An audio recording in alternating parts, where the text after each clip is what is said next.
La Syrie, où les habitants d'Alep continuent de vivre un vrai calvaire. Bachar al-Assad et son allié russe poursuivent leur offensive de plus belle.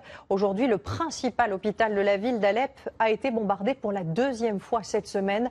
Ce genre d'attaque constitue une violation criante des conventions internationales. Frédéric Agnès et Félix Huel. Ce quartier d'Alep est pilonné depuis une semaine. Les habitants ne semblent même plus céder à la panique. En revanche, la colère est bien là. Celle de cet homme, par exemple, lorsqu'il brandit la preuve que les militaires syriens et russes continuent d'utiliser des bombes à fragmentation. Cet hôpital, déjà pris pour cible il y a 3 jours, a de nouveau été bombardé aujourd'hui. C'est plus qu'un acharnement, c'est un crime de guerre.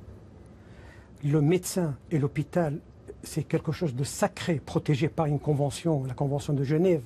Sauf en Syrie, les hôpitaux, les centres de soins, les médecins, les ambulances sont des cibles privilégiées.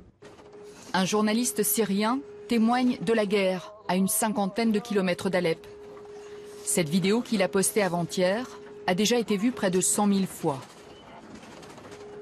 Cet homme, bouleversé, vient de sauver une petite fille d'à peine 1 mois. L'émotion d'un casque blanc, comme on les appelle, c'est-à-dire un civil volontaire pour secourir les blessés.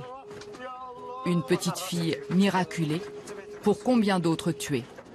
On assassine la vie. Voilà.